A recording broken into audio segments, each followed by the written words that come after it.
Olá, estamos começando mais um Papo de Autoridade, diretamente aqui da Arque Assessoria Digital, localizada no Goiabeira Shopping, aqui no segundo piso, próximo à Praça de Alimentação. Ó, gente, esse podcast conta com a parceria do portal de notícias Fato em Foco News, a notícia sem fake news.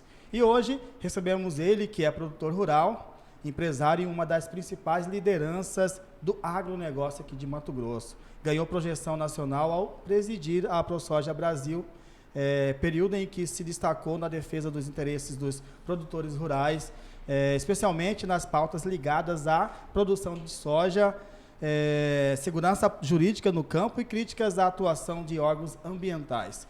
Seja muito bem-vindo ao podcast, ao Papo de Autoridade, Antônio Galvão, que é pré-candidato ao Senado pelo Partido Avante. Seja bem-vindo, Galvão. Boa tarde, Diego. Boa tarde aqui a Laurene, Paulo, Papo de Autoridade, o podcast e com certeza aqui a Arque Assessoria Digital. Obrigado por ter nos convidado aqui e com certeza levar uma ótima mensagem no ano eleitoral como pré-candidato ao Senado. Para quem não conhece ainda, vamos começar para saber quem é Antônio Galvão. Conta para a gente um pouquinho. Antônio Galvão tem uma história, como a gente fala, como todos têm. Mas a gente talvez tenha uma história diferente do que a maioria. Que a gente nasceu no Rio Grande do Sul, às vezes me pergunto aqui, Diego, se eu sou gaúcho por conta do sotaque, aí eu brinco com o pessoal que é no mínimo matucho, né? Porque fecha agora dia 5 de setembro, 40 anos que eu cheguei em Mato Grosso, mais especificamente em Sinop, 5 de setembro de 86. Então a gente acompanhou o crescimento de Mato Grosso, que eu nunca imaginava que seria tão rápido, uma área assim tão abrangente. Mas nasci sim no Rio Grande do Sul, a gente veio de uma pequena propriedade rural, que meu pai era proprietário. Lá a base maior econômica nossa era o leite, então tinha que aprender a tomar leite, mas tirar o leite primeiro até que tomar, porque desde criança, molequinho, a gente já fazia essa atividade, trabalhamos na roça, aquele serviço abraçal, a gente sabe quanto é a dificuldade do pequeno produtor rural. Como também todo o que é pequeno, o comerciante e a indústria, onde está iniciando, sempre tem dificuldade. Aí vim para o Paraná em 79, fui bancário lá também, trabalhei com caminhão, fui dono de restaurante, mas o sonho mesmo, e naquele período eu tinha saído fora da atividade agrícola lá com meu pai, porque é uma pequena propriedade, 6 irmãos, o que pode virar? Era o sonho de vir para Mato Grosso. Em 86, já morando em Guarapuava, no Paraná, deu certo da gente deslocar a Sinop, onde a gente permanece até hoje, e voltei, quando vim para Mato Grosso, voltei novamente para a atividade rural, como produtor rural. Inicialmente a gente começou com uma pequena pecuária, depois acabamos adentrando a própria agricultura. Naquele momento as terras eram muito baratas realmente, a gente aproveitou comprar algumas propriedades e foi abrindo conforme a gente pôde. Então foi um trabalho árduo, mas tenho certeza que valeu a pena. E no decorrer disso tudo, 21 anos atrás, 21 anos, 2005, 2006, acredito que foi a maior crise que o setor enfrentou no Brasil inteiro, o setor da agricultura. Onde acabei me tornando presidente do Sindicato Rural, em setembro de 2005, e posteriormente a isso, junto com isso, se criou a ProSoja Mato Grosso. Sindicato aqui da capital? Não, o Sindicato Rural de Sinop, né? E aí foi criada a ProSoja em 2005, onde a gente participou nas diretorias, culminando aí em 2018, 2017, numa eleição que foi feita na ProSoja, disputei essa eleição, ganhei. Quando fiquei presidente da ProSoja Mato Grosso, 2018, 2019 e 2020. Também, em 2010, a gente resgatou, que era o nome AbraSoja, estava paralisada no estado de São Paulo, e tornamos ela a ProSoja Brasil, onde também participamos na diretoria desde a sua criação como a ProSoja Brasil, e me tornando presidente da ProSoja Brasil em 21, 22 e 23 e 24, de abril de 21 até abril de 24, que também foram 3 anos. A ProSoja Brasil te deu projeção para entrar na política, né, Galvão? Na verdade, eu acho que a projeção já começou dentro do próprio Sindicato Rural de Sinop, a gente em tudo que participava, o que vinha aí, existe uma cruzada até hoje sobre o produtor rural, o quem produz o alimento de todos, querendo criminalizá-lo ambientalmente e tudo, e não tem como você não utilizar o solo para você poder produzir alimento. O único que é mágico, mas não ensinaram a mágica para nós a produzir alimentos sem ter solo, é o MST. Esses bandidos aí que ficam invadindo a terra, sem dúvida nenhuma, mas não ensinam o milagre de produzir sem ter terra, porque nós aprendemos a produzir com terra, sem dúvida nenhuma. E aí, 2022, mediante o cenário que estava aí, um chamamento do presidente Bolsonaro, a gente fez esse enfrentamento, onde também já participei, disputei uma eleição a Senado, chegando em segundo lugar com mais de 337 mil votos. Votados, né? Eu fui o segundo mais votado no Estado. E agora estamos aí de volta novamente, um chamado, ano passado, de Jair Messias Bolsonaro, antes dele ser preso indevidamente, porque ele não teve crime nenhum, simplesmente arrumaram crime para ele, para condená-lo aí a 27 anos de cadeia, que é o maior absurdo. Atendendo o pedido da renovação que você faz do Senado e realmente colocar pessoas comprometidas com o Brasil, nós chamamos de direito, o pessoal chama de direito, mas são as pessoas que têm bons princípios e querem a permanência de uma família saudável, sem dúvida nenhuma, o direito a pessoa definir sua religião e não ficar aí de forma nenhuma a dizer, querendo impor ou deixar de impor alguma coisa para a sociedade. Eu acho que a gente tem que manter a liberdade, essa é a maior ameaça que nós temos, pela forma com que vem sendo governado o nosso país, por esse desgoverno que está aí, e tendo a guariba aí de alguns ministros da nossa Suprema Corte. E o que o senhor aprendeu na campanha de 2022 e o que fará diferente nessa campanha agora de 2026? Eu acredito que tudo é um aprendizado na vida da gente, no nosso dia a dia. E com certeza muitas lições a gente teve nesse item, dizer propriamente dito, que não há necessidade de tanto dinheiro não, para você poder fazer uma campanha política. Porque eu não gastei esses horrores que falam e estão falando aí. Inclusive, a gente anda por esse interior aí, tem gente aí, diz que candidatos aí que vão gastar até 100 milhões, se for preciso, para se eleger. Será que o candidato aí, que vem comprando aí, parece que o meio mundo no Estado, fala de gastar, se for necessário, 100 milhões, será que ele vai ser sério lá? Essa é a pergunta que fica, porque não tem salário que pague esses valores de forma e maneira nenhuma. Então, a gente gastou muito pouco.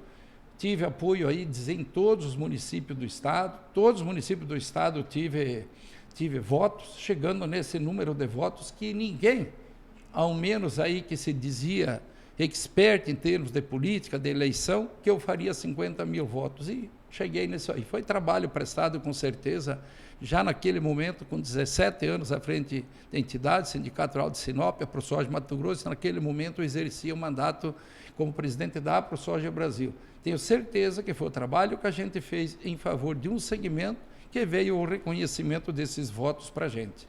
Hoje o senhor é pré-candidato ao Senado, ainda é pré, porque não aconteceu a convenção, né, que está prevista para dia 1º de agosto, pelo Avante. O que motivou o senhor a sair do partido que o senhor estava e entrar no partido Avante e disputar, né, ser pré-candidato pelo partido? Na verdade, o que a gente vem aí enfrentando é uma cruzada aí de vários adversários, assim chamamos, que não trabalham dentro do que é para ser trabalhado com seriedade, que acabaram aí colocando algumas situações que eu não concordei e não iria concordar. Eu, como disputei uma eleição para Senado, trabalhei todos esses anos aí, depois da candidatura de 22 também, na candidatura de Senado, vieram impor aí a questão do próprio Democracia Cristã, depois de acertado, com documento feito, que a gente teria o partido até 2028, como houve a renovação da presidência nacional, por problemas de saúde, o Imael não pôde mais tocar o partido também, perdeu a esposa o ano passado,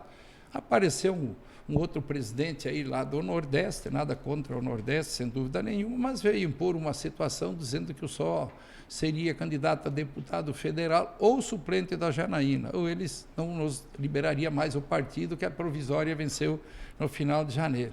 A minha esposa Paula Boaventura nem me falou nada, simplesmente falou que nós não tínhamos acerto, podia ficar com o partido, podíamos ter entrado na justiça, questionar, mas não vale a pena, na verdade, você se expor, porque na sequência, quando aconteceu, a gente já recebeu proposta de vários partidos para a gente se filiar.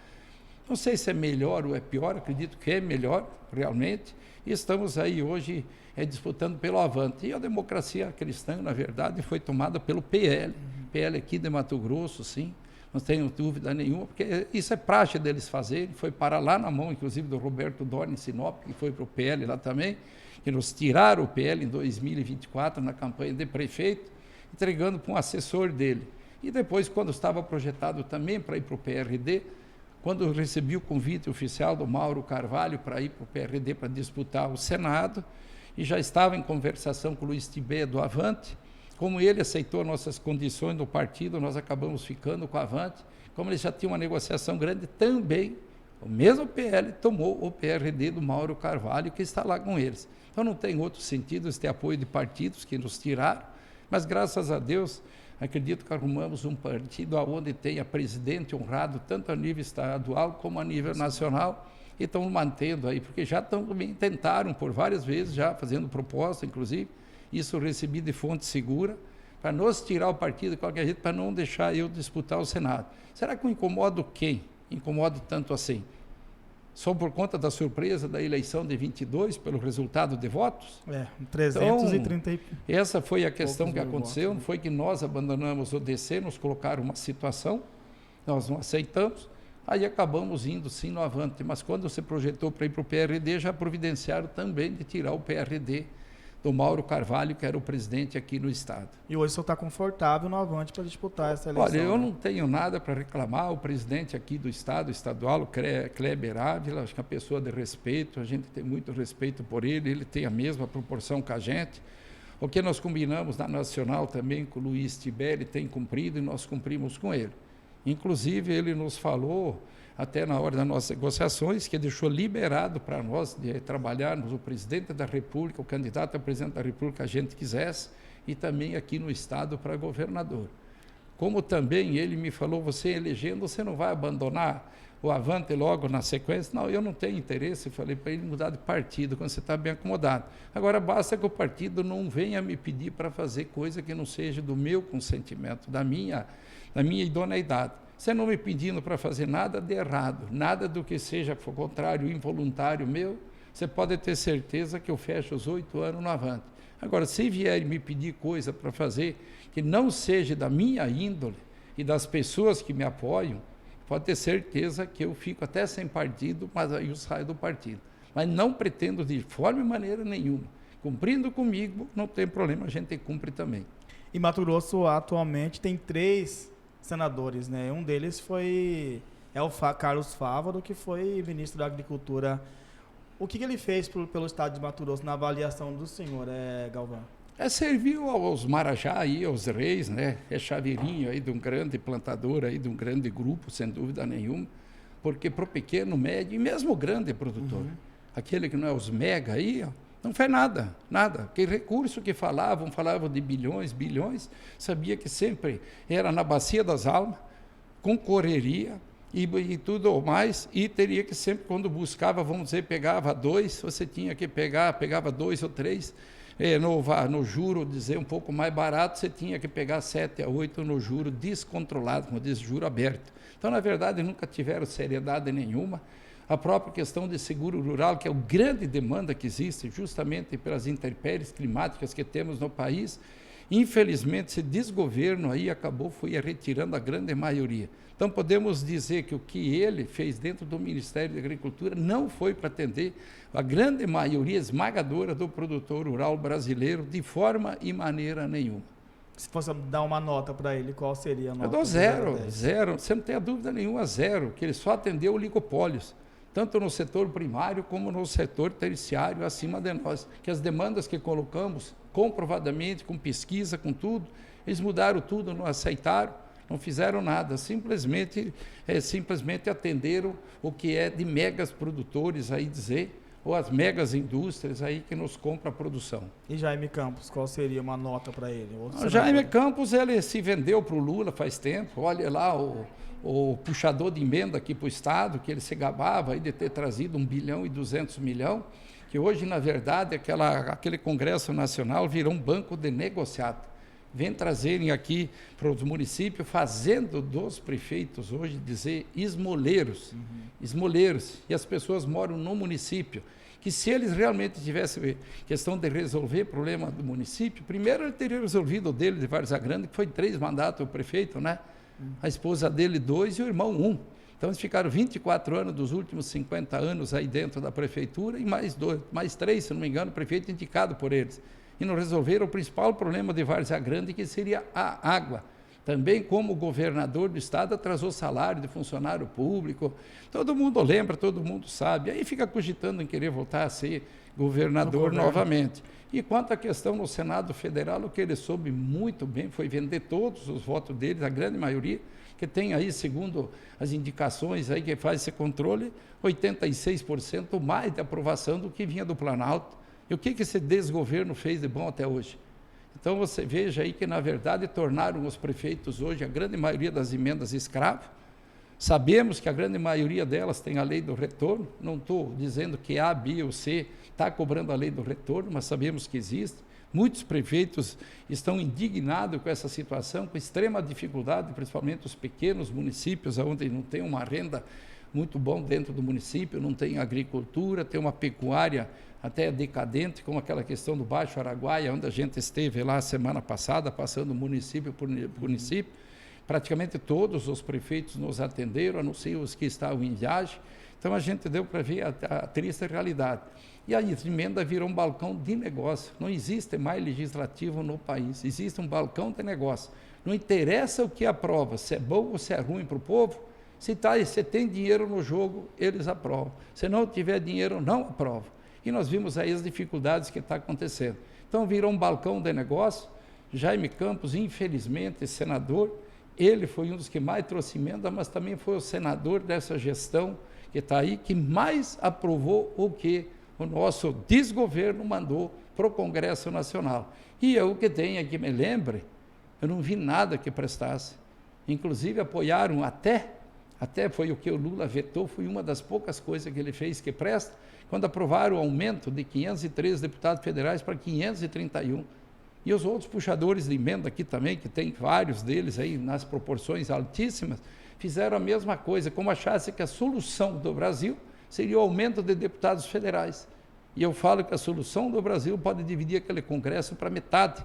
250 deputados federais seria mais do que suficiente para poder fazer um Congresso, dizer, uma Câmara de Deputados Federais. Aí definiram aumentar. Graças a Deus, menos nessa parte, o Lula vetou e não derrubaram o veto deles. Então foi o grande puxador de emenda e com certeza negociou muito bem os votos deles, porque ele acompanhou a reforma tributária, acompanhou uma série de outros itens aí que trouxe prejuízo para o Brasil, principalmente para o cidadão brasileiro. E para fechar a avaliação, o Hélio Fagundes, que é do PL, que cogita também disputar hoje, acontecer a convenção, né? Ele vai disputar o governo do estado de Mato Grosso. Qual a avaliação? O Wellington já vem numa carreira mais distante também, a gente sempre soube, acompanhamos que quem estava no governo estava favorável. Isso começou com o Fernando Henrique Cardoso, quando eles se elegeram junto, em 94, Fernando Henrique Cardoso a presidente, ele a deputado federal, acompanhou os 8 anos de Fernando Henrique Cardoso, acompanhou os 8 anos de Lula, acompanhou o ano e pouco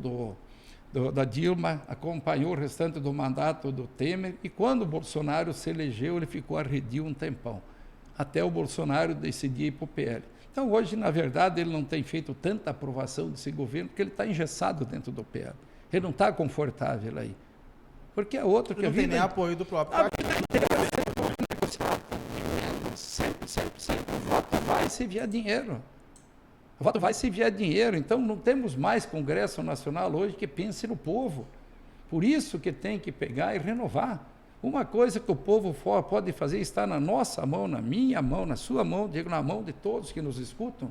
Há 4 anos podemos mudar todos, com exceção do Senado, mas nesse ano podemos mudar 2/3 do Senado. Vamos reclamar de quem está lá, por quê?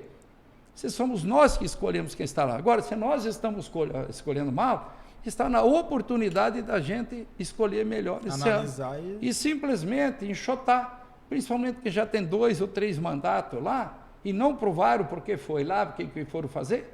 Além de querer buscar emenda, negociar emenda, substitua. Tem bons candidatos aqui fora, tem porcaria também. Tá? Fica atento aí que tem gente querendo entrar na política que não merece estar lá. Agora, tem bons candidatos e pode ser renovado. E a única coisa que nós temos o mesmo direito, independente do que for, pobre, rico, negro, branco, sulista, nortista, é o voto. Então está na nossa mão de decidir o futuro do Brasil. Pegando no gancho que falamos do Jaime Campos, que tem um reduto lá em Várzea Grande, né, um segundo município, segundo maior município do estado de Mato Grosso. Tem um dado para trazer aqui, um número que deveria preocupar todos nós, né, Galvão? Das crianças que concluíram o 9º ano em Várzea Grande em 2023, apenas 9% alcançaram o aprendizado adequado em matemática. Em português foram apenas 29%. A grande maioria termina o ensino fundamental sem aprender o mínimo necessário. E essa realidade não é exclusiva somente de Várzea Grande. Isso ela se repete em toda a parte do Brasil. Como o senhor avalia esse cenário no município de Várzea Grande em específico, né? O que nós podemos esperar das escolas nossas, do ensino nosso? Porque eu não concordo com a palavra educação dentro de sala de aula. Quem tem que educar as pessoas, os filhos, são os pais. O professor tem a obrigação de ensinar. Então, é o local de ensino, é o local de conhecimento, não tenha dúvida nenhuma. Agora, quando nós temos um desgoverno desses, que olha, vai e fala e diz asneira do jeito que ele fala, o cara que admite que para roubar alguma coisa, principalmente ele cita celulares, telefone, para tomar uma cervejinha é válido. O que nós podemos esperar dessas crianças dentro da sala de aula? Quando simplesmente obrigam ao professor passar esse aluno, aprendendo ou não aprendendo, anarquia que está dentro da nossa sala de aula, e anarquia eu posso dizer que tanto está no ensino fundamental, nas escolas que não sejam cívico-militar. Que eu tenho certeza que se você buscar esse índice na escola cívico-militar, que já está atuando há 2, 3 anos ou mais, esses números não refletem a realidade de lá. Porque tudo que é premiação que eles participam, eles estão ganhando aqueles alunos que estão indo lá. Então, você veja bem que tem muita coisa aí para ser mudada. Então, não é nada normal isso. Infelizmente, o mundo inteiro, com exceção do Brasil, os maiores investimentos são no ensino fundamental, onde a criança começa a vida dele. Aqui no Brasil, o que menos investe. Investe dentro de universidades federais para a gente ver aquele esculacho da universidade. Ali tem droga, ali tem bebida de álcool, ali tem de tudo que você possa imaginar. A única coisa que não tem e é muito fraca é o ensino também, novamente, entra essa dificuldade. Assunto que se resolve com certeza nas universidades federais com 2 toques. 2 anos se resolve esse problema. Acaba com essas reitorias que estão aí, que larga, deixa esse banzé, até acho que promovem, tem alguns. Vamos colocar e fazer universidades federais cívico-militares. Vamos colocar lá no lugar dos reitores, aí do comandante, vamos colocar 3 pessoas, vamos escolher na reserva, temos generais do exército, temos almirantes, temos aí várias pessoas capacitadas. Quer julgar que com 2 anos você acaba com essa bagunça das universidades federais? Um consumo de dinheiro que não existe, lógica nenhuma. O aprendizado para as pessoas que vão lá para realmente estudar, os vândalos, que é o número mínimo proporcional aos que estão lá para aprender. Hoje, um pai e uma mãe largam um filho para dentro da Universidade Federal íntegra, já não sabe mais o que vai receber de volta em casa, que é fácil de se envolver. Então, nessa maneira, nessa modalidade, hoje, os investimentos maiores no ensino superior do que no ensino fundamental, como a palavra mesmo fala. O que uma criança, o que uma pessoa vai fazer na vida se não aprendeu, no mínimo, um pouco de matemática, as 4 operações, e não aprendeu a ler e escrever? Tira uma ideia, o que essa pessoa vai ser para o futuro? Então tem que se mudar tudo, Diego. Tem que se mudar. A escola, o fundamental principalmente, e as escolas federais, as universidades é simples. É só colocar lá dentro, torná-las cívico-militar, só 3 militares lá dentro. Chega. Chega. Quantos tem numa escola cívico-militar? Policial que fica lá? Por que lá os alunos se comportam? Já na primeira semana que o filho, aqueles encapetados, que existe, a gente sabe, a gente também foi meio capetinha. Vai pensar, mas nós era na vara, corrigia nós, era no chinelo, era no buçal. Quando o pai pegava, bicho era mais feio. Quando era a mãe, era mais leve um pouco. É só você pegar e tornar todas essas escolas que o aprendizado melhore. Agora, eu fico preocupado, sabe com o quê? Que acaba se criando uma pecha em cima da grande maioria dos professores, e sabemos que não é verdade o que é dito, que a grande maioria dos professores são de esquerda. Não é verdade. O que é de esquerda é um número muito pequeno, só que esse povo que é de esquerda são escandalosos. Eles aprontam, eles brigam, se agarram em cabelo, se alguém ousar a peitá-los, a fazer enfrentamento. Então, a grande maioria do professor, como ele não quer complicação, é gente boa, é gente séria, e muito mal remunerado, por sinal, no Brasil, qualquer outro país do mundo paga melhor, porque se tiver um juiz de direito, teve um professor na vida dele, se tiver um dentista, teve um professor, se tiver um médico, teve um professor, para nós tivemos professores. Então, você veja que é uma profissão altamente demandada, altamente necessária que tenham capacitação deles para poder ensinar os alunos, e são desrespeitados aí nas escolas torta e à direita. Agora fica uma pergunta, você que é professor de esquerda, que gosta de fazer essa auê toda em sala de aula, por que quando vocês vão dar aula lá na escola cívico-militar, vocês se comportam tão bem como aquele aluno capetinha? E quando vocês voltam para a normal, que ainda não é cívico-militar, vocês gostam de aprontar e bagunçar. A sociedade gostaria de saber disso, porque a maioria dos professores, pode ter certeza, são vítimas desse processo, dessa meia dúzia de esquerdistas que tem dentro de sala de aula. O senhor também tem gerado polêmica na imprensa, né? A imprensa gosta de polemizar ainda mais sobre a cobrança do senhor, que o senhor pede reação do Senado em relação ao impeachment de ministros, Galvão. Eu acho que não é criar polêmica na imprensa, que me parece que se é criar polêmica, parece que para a imprensa está tudo normal, está tudo jóia, quer dizer que o cara manda, desmanda, faz o que quer lá dentro, tem lá uma meia dúzia, aí está tudo normal, não é criar polêmica, porque hoje falar a verdade realmente parece que virou polêmica para tudo. Essa é a realidade hoje. Estão desrespeitando, jogaram na lata de lixo a nossa Constituição, e fazem o que querem. Será que está certo isso? Onde está escrito que eles têm esse direito, esse poder? Inclusive, teve aí uma concorrente que falou de fazer uma nova constituinte. Vocês não estão respeitando nem essa. Vai resolver um problema sem você moralizar? Sem uma instituição respeitar o direito da outra, não adentrar o direito dela? Fazer o que quer? O cara se vitimiza, abre um processo e condena as pessoas? O que é de direito de ir para a primeira instância, não tem foro privilegiado? Não, eu vou julgar aqui, traz aqui. Aonde está escrito isso na Constituição? E quando a gente fala que realmente, se isso não for mudado, não voltarem para dentro da casa deles, que se o Senado não fosse tão acovardado nesse assunto como está acovardado, inclusive os nossos 3 senadores aqui do Estado, que estão lá, são 3 covardes nesse assunto, que nada fizeram até hoje, nada, simplesmente assinaram um pedido de impeachment depois de nós tanto cobrar deles aqui no Estado. Então vejo, senhores, que hoje estamos aí fazendo um enfrentamento, estão nos tolhendo a liberdade. É de direito de um cidadão, só porque ele é um ministro, dizer, não, vocês não vão me investigar? Não, da minha família também não, do meu amigo também não. Onde está escrito que o cara que tem a responsabilidade, que é o guardião da nossa Constituição, tomar decisões que não tem e não está escrito? Porque para mim o cara que não quer ser fiscalizado é porque tem dívida no cartório. Não tenha dúvida nenhuma. Então fica blindando A, blindando C, blindando B. A própria CPMI do INSS, a do Bolsonaro, do Covid, que era isso, que era aquilo, protelaram, prorrogaram, queriam prender ele de todo jeito aí.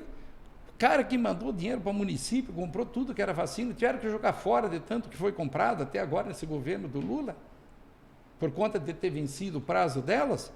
Então, se isso é polemizar, você falar que estão usurpando do seu poder, estão acima do que a Constituição dá, não sei mais o que é real. Temos que ficar calado, quieto, que nós estamos ameaçados a perder a nossa liberdade da forma que está indo, com certeza absoluta. E se não querem ser investigados, porque deve ter coisa errada. Tem feito coisa errada, sem dúvida nenhuma. Galvão, o senhor sendo eleito senador, em outubro, qual seria a sua primeira ação lá no dia 1º de janeiro de 2026? Olha, isso aí quem ainda me questionou já na eleição 2027, passada. desculpa. Quem me questionou está na eleição passada, foi a própria minha esposa, Paula Boaventura, que qual é que seria a minha primeira ação lá dentro do Senado Federal. Eu falei para ela e falo a todos, sentar, escutar e aprender.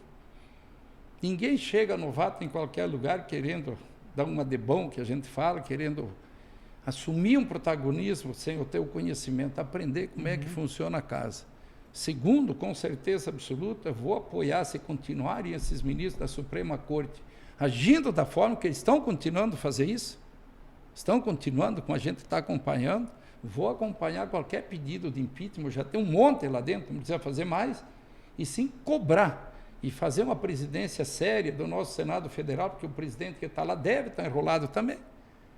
Não quer que aconteça nada, não quer CPMI do Banco Master, não sei porquê, não deu prorrogação do INSS, que foi roubado bilhões de aposentados, aí escândalo de bilhões e bilhões, aí tem tudo que tem coisa que a mídia ela está aí protagonizando, está sempre divulgando, e não querem por quê? Então, com certeza, esses senadores, inclusive tivemos aqui a presença do senador Girão agora, no Estado, um combativo da corrupção, um combativo desses abusos do STF, com certeza a gente vai somar naquele pequeno grupo que temos de senador e fazer com que ele fique grande. Isso atendendo até um pedido do próprio Jair Bolsonaro, porque nós não somos bolsonaristas porque ele é bonito, porque ele é isso, ele é aquilo. Foi pelo exemplo que ele deu de gestão pública e que não precisa roubar, não precisa ser corrupto, porque ele não foi preso por corrupção, por roubo. É bom que a sociedade saiba isso. O senhor é uma pessoa que conhece bem o estado de Mato Grosso, né? O senhor percorre muito o estado de Mato Grosso, inclusive o senhor intensificou uma agenda no Araguaia. Nessa andança do senhor pelo estado de Mato Grosso, quais os anseios dos mato-grossenses o senhor tem percebido andando aqui, visitando de carro, inclusive, né? Porque todo mundo está preocupado aí hoje, e já faz dias, faz tempo, fazem anos, é justamente essa interferência aí de alguns ministros da Suprema Corte. Isso, quando se toca no assunto, todo mundo fica indignado. Como as próprias pesquisas já feitas nacionalmente mostram a desaprovação que eles já têm junto à população. Outra preocupação grande, justamente, que vem galgada nisso, que realmente o povo sente que está aí indo para um brete, assim vamos dizer, perdendo a sua liberdade. E o segundo, preocupado com a deriva da nossa economia hoje do Estado. Aonde você entra hoje, olha as ruas de Cuiabá. Quem que viu o movimento das ruas de Cuiabá nos períodos desses vazia? Dá uma olhada, entra em restaurante, pergunta para qualquer dono de restaurante se não caiu no mínimo 30% dos clientes. E assim vai sucessivamente nas lojas. Só esse desgoverno que não percebe que ele está acabando com a economia do Brasil, sempre querendo achar um culpado por o que estão fazendo de errado.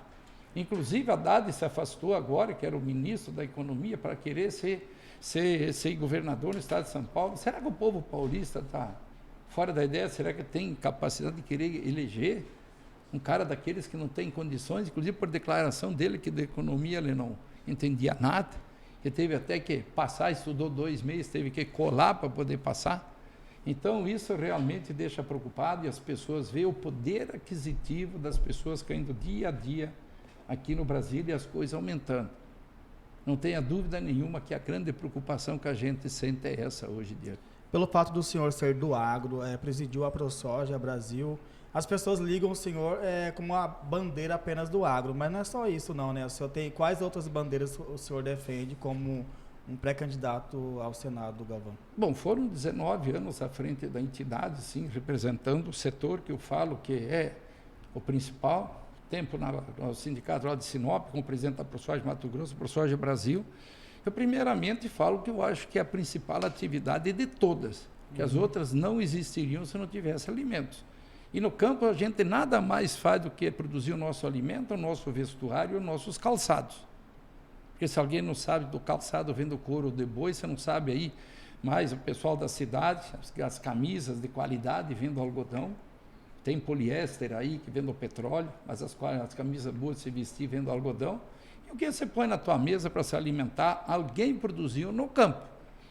A cidade não produz para sustentar a cidade em termos de alimento, vestuário e calçados.